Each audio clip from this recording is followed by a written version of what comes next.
તો હાથ પડી જાય છે પણ હું સહેલો છું અને તમારી 10 જ મિનિટ લેવા છે ઘડિયાળમાં જોઈ લો 10 થી 11 મિનિટ સત્યનારાયણ પરિવાર વતી તમારું બધાનું હાર્દિક સ્વાગત છે. બધી વાત તમને કહેવાય કે મારે કોઈ બોધ તથા બોધવસ્તુની વાત કરવી નથી. મારે માત્ર એટલું તમને કહેવું છે કે જે બાળક છે આજ મોટા બનશે, આજ મહાન બનશે, પણ એમાં જેટલી અમારી મહેનત છે એટલી તમારી મહેનત હોવી જોઈએ. અને મહત્વની બાબત એ છે આ લોકો કોઈ મોબાઈલ ન આપે. જો ઘરે મોબાઈલ તમે આપશો તો સૌથી મોટા ગુનેગાર તમે છો. એટલે બધાના મોબાઈલ મને ખબર છે આ લોકો આ બેઠા ભાઈઓ બેઠા છે ને એમને લગભગ 50 તડપાના મોબાઈલ છે ચાલીથી બધા. એટલે જે કાંઈ મોબાઈલ હોય તો મોબાઈલ લઈ લેવાનો. મહત્વની બાબત રાત્રે 11-12 વાગ્યા સુધી વાંચે છે કે નહીં આ ધ્યાન આપણે રાખવાનું છે. સવારે 5 વાગ્યે જગાડીને કામે એને ચડાવવા આપણી છે. મહત્વની બાબત એ અમારી શાળામાં સૌથી વધારે સંખ્યા બહેનોની છે, ભાઈઓ કરતાં વધારે બહેનોની સંખ્યા. 4 બહેનો છે શિક્ષિકા બહેનો. એટલે બહેનો બાબતે અમે પૂરેપૂરી કાળજી રાખીએ છીએ. કોઈ પણ અણબનાવ ન બને એની પૂરેપૂરી તકેદારી શિક્ષકો ભાઈઓ બહેનો રાખે છે.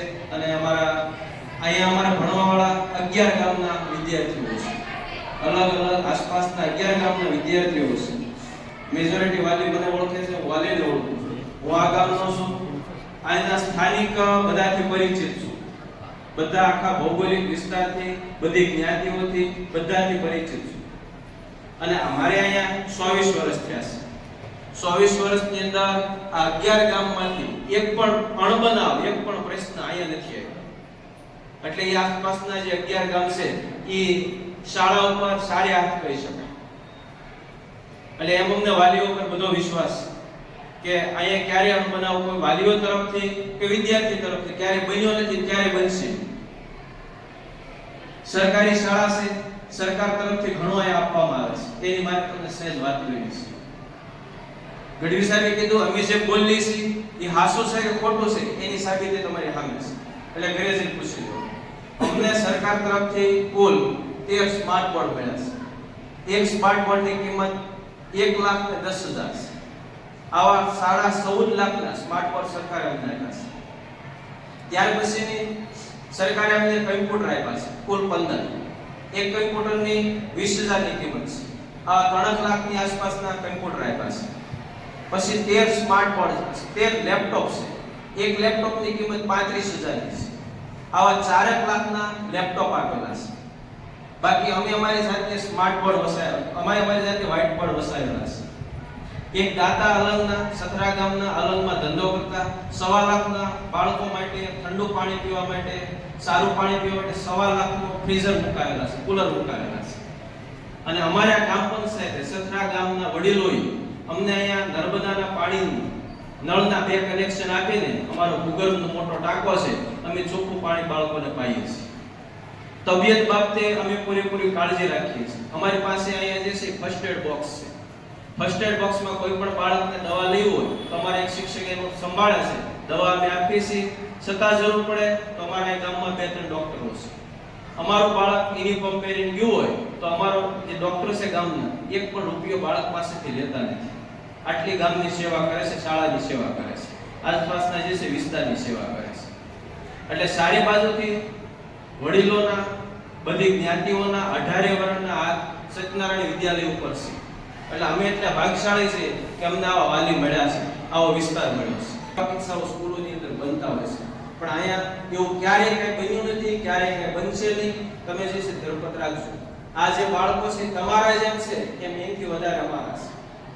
અમારે એવું પણ બને છે બાળક હાલીસારી ન કે વાલીને ફોન કરી, વાલી કઈ ધંધે હોય છે તો અમે બાળકને ઘરે મૂકીએ છીએ. એટલે આ બધી બાબતો જે છે એની ધ્યાન આપીએ છીએ. મહત્વની બાબત એ છે ગમે ત્યાં તમારું બાળક ભણતો હોય પરીક્ષા જેવા અલગ જવું પડે છે. આપણે અહીંયા 10મા અને 12મા ધોરણના 2ના કેન્દ્રો છે. એટલે આ બાળકો 12મું ધોરણ પરીક્ષા દેવા માત્ર ને માત્ર અહીંયા જવું પડે છે, ક્યાંય જવાનું નથી, કોઈ જુદો વિસ્તાર નથી. એટલે બધા બાળકોની પરીક્ષા અહીંયા દેવાની છે. દર મહિને એકમ કસોટી અમારે લેવાની છે. હવે વાલીને મારે ખાલી એટલી વિનંતી કરવી છે કે એકમ કસોટી લેવાય છે તો આપો છો કે નહીં આપનું વાલીને તમારે પૂછવાનું છે. બાળકને આટલું વાલીએ પૂછવાનું છે અને ભાઈ તારે કેટલા માર્ક આવ્યા આટલું થોડું ધ્યાન રાખવાનું છે. ખાસ ભાઈઓના વાલીઓને મારે કહેવાનું છે, આમાં લગભગ 20 ભાઈઓ એવા છે જે ક્લાસ 1 2 ઓફિસર બને, પોતે ક્લાસ 1 2 અધિકારી બને છે, પણ એ ડાયવર્ટ ન થઈ જાય. કારણ કે આજ હું પહેલો કોલેજમાં ભણવા ગયો ત્યારે મને પ્રોફેસરે કીધું હતું, પ્રેશર મળવા ગયો સંબંધીને લઈ, ત્યારે કે ભાઈ અહીંયા તારે ભણવું હોય ને તો તને સિગરેટ પીવાવાળા ભાઈબંધો મળશે, તારે ભણવું હોય તો ભણવાવાળા મળશે, દારૂ પીવાવાળા મળશે, પિક્ચર જોવા તારે ટોકીઝનો જમાનો આપણને બધાને ખબર હોય, તારે પિક્ચર જોવા છે, પિક્ચર જોવાનું તને માણસો મળી રહેશે બતાવવાળા, અને ભણવું હશે તો હોશિયાર વિદ્યાર્થીઓ તને મળી રહેશે, તારે ભણવું કે નહીં. તો તારે પસંદ કોને કરવું એ તારે ધ્યાન રાખવાનું છે, એ તારે નક્કી કરવાનું છે. એમ આ બાળક છે 5 વર્ષ સુધી એની ઉપર ધ્યાન આપજો, એટલે આમાં જે છે એ આ લોકો આગળ વધશે. અને આજ સુધી તમારા લોકોનું વંશન હોય કે નથી, તમને ખબર છે કે જે અધિકારી બને છે એ સરકારી શાળાના જ અધિકારી બને છે. બાકી તો પ્રાઇવેટ શાળાઓ છે બહુ મોટી ઘણી સંખ્યાઓ છે, પણ એ જે છે એ જેને પરીક્ષા પાસ થાય છે એ સરકારી નોકરી લાગે છે, અને જેને પરીક્ષા પાસ થતા નથી એ પ્રાઇવેટ શાળાની અંદર ભણાવે છે. અમારો પગાર 60,000 થી માંડીને લાખ સવા લાખ સુધી છે, અને એ લોકોનો પગાર 20,000 છે.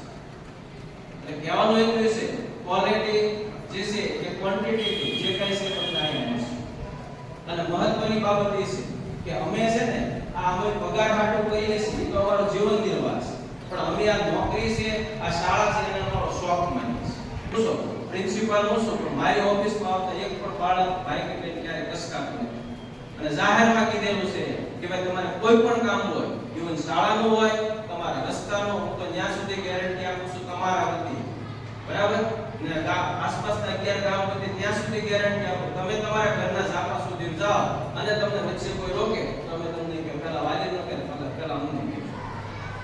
અને જીવતું જાગતું ઉદાહરણ અલગ અમારે વડોદરા બનેલું એક પ્રારંભિક હતો, એના દ્વારા એક દીકરી ભણતી બંધ થઈ ગઈ, અને અમે ત્યાં છે રૂબરૂ છે અલગના એક વડીલોને બોલાવી એને કીધું, અને એ દીકરી 9મા માં 2 મહિના બંધ થઈ જવા નથી, એ દીકરી અમારે 11મા ધોરણમાં ભણે છે. આ અમારો પર્સનલ ફ્રેન્ડ છે.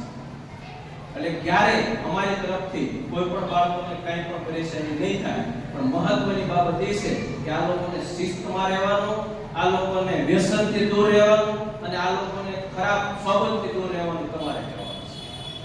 11 થી 5 હાજરી નો એક એની અંદર તમને ગેરંટી મળી છે, બરાબર, પણ પછી હું કરે છે એ જવાબદારી તમારી છે. અને ખાસ દીકરીઓ ડાય છે, બહુ ભણે છે વ્યવસ્થિત, પણ આજનો સમય ખરાબ છે. મારે દીકરી છે, હું દીકરીનો બાપ છું, બરાબર, આજનો સમય ખરાબ છે, એટલે થોડું ઘણું ધ્યાન આપણે પણ દેવાનું રહેશે. અને મને એવા મેસેજ મળે છે કે 12 ધોરણ પાસ થઈ જાય પછી અમુક દીકરીઓને ભણાવતા નથી. અમે જે છે ને અમે પૂછીએ, કોઈ ભણતી હોય તો ભાઈ બહેન ભણતો હોય એટલે પૂછીએ કે શું કરે, તો એ કે ભણતી બંધ થઈ ગઈ, એટલે આ દીકરીઓને ભણાવજો. 12મા ધોરણ પર અત્યાર સુધી નક્કી કીધું 9મું ધોરણ ભણે, 11મું ધોરણ ભણી રહે એટલે સીધું 12મું, 9 10 11 12 ખબર છે. હવે 12મા પછી આને અલગ અલગ વિસ્તારમાં જવાનું છે, જુદા જુદા જે છે શહેરમાં જવાનું છે. પણ આપણે દીકરી ઉપર વિશ્વાસ રાખવાનો, આપણી દીકરી છે, આપણે એના ઉપર વિશ્વાસ હોવો જોઈએ, અને દીકરીને ભણાવવાનું બંધ ન કરતા.